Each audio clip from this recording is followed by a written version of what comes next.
Take 3. This is week 4 in the Pagan YouTube challenge, and this week's topic is, what is your take on the Wheel of the Year? Two things. I apologize for the glare in the background. That's Minion, my dog. This is a giant pile of laundry that is clean and needs to be folded. We are going through everyone's clothes, and with 7 people in the house, that makes a lot of clothes to go through. So that's what's left. We're almost done. The take 1 was interrupted because my uncle was outside messing with stuff in the driveway, getting things to drain correctly so it doesn't wash sections out, and that made Minion decide to bark at him. Unfortunately, you'll miss my daughter's cat because she came up in the take 1 and was loving on me, and she doesn't do that very often, but she did it. I think she's in another video, I believe, so. Take 2 was just another, I don't know, just something silly. But this take 3.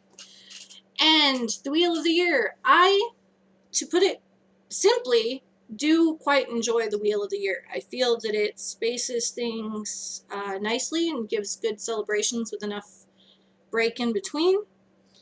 I realize that it's a totally modern invention as far as we know it.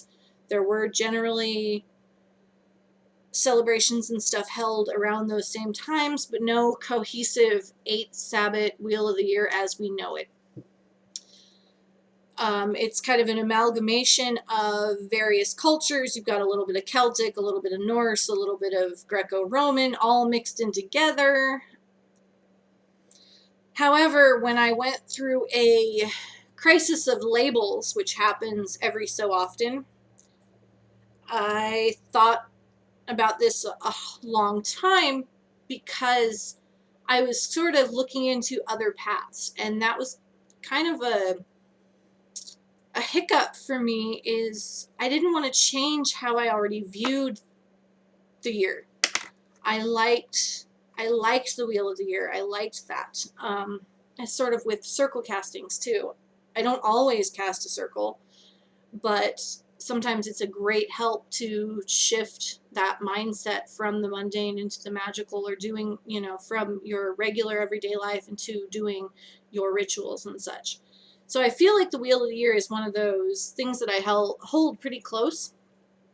I do sometimes change it a little bit due to family and life obligations, things just not feeling right at the time, of course, illness, those types of things where you don't necessarily do it on the day of. You'll wait a couple of days and do it a little bit later. Or in the case of Samhain in particular, if it's not feeling right, if it's not feeling the right energy going on in the world outside, I'll wait until it does feel correct. Or if it feels early, I will just go ahead and do it a little bit early. I think this one's shorter than take 1 too. I think that the Wheel of the Year, it definitely fits with what goes on. That was one thing that was in the other recording that I did. Is I did think long and hard about that, because I did come across something in my studies where it suggested moving things around a bit according to where you lived and what was going on. And I thought about that, and the truth of the matter is that for where I live, it lines up pretty well. For example, Imbolc coming up, 31st, 1st, 2nd, whichever day you want to do it. I think I've seen it done as late as, depending on which astrological things can change the exact time. I tend to go for the 2nd, but that always resonated with me because my birthday is the 5th of February. So that was always the time, even from the time I was like 4 and up, I always saw that as the very beginnings of spring. It's definitely not fully spring yet, but generally the snow is starting to taper off here, if not starting to melt. I mean, like, we have some snow, but it's melting a lot. which is why my uncle's outside making drainage things and little paths for things to go. It's possible we'll get some more snow. For the most part, though, that means that it's kind of done as far as the long-lasting snow. If we get any, it might last maybe a week, couple days, and then it's going to melt off again. As far as when the harvest is happening, the harvest is happening. I see combines out in the fields around me collecting the grain. Wheat is one thing that is, at least was grown. One of the farmers that owned a lot of the property right around our house passed away fairly recently.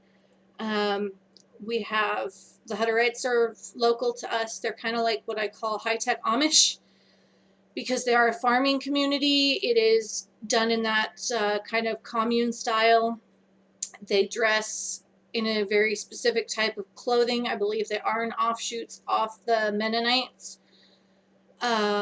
They instead, unlike the Amish, they do use modern farm equipment. They have sprinkler systems, they have combines, they use trucks and tractors and all of that modern convenience for their farming things. So, but they have rapeseed that's growing in the spring and summer, and they harvest that because that's what turns into canola oil, and it stinks to high heaven. Oh, it's nasty. Looks pretty in the fields, does look pretty. It's these pretty yellow flowers, and it's not necessarily gorgeous on its own, but seeing a whole field of it has a visual appeal that's quite nice. You know, harvest time is harvest time, and that's when my other uncle has a lot of extra hours that he's working because he's a farm manager for a local organic farm around here. And yeah, so aside from it maybe being a little bit of wiggle room, a week or two, just because nature is nature and isn't always as static as we make it out to be, I don't really see that as a big enough reason to fully shift things around.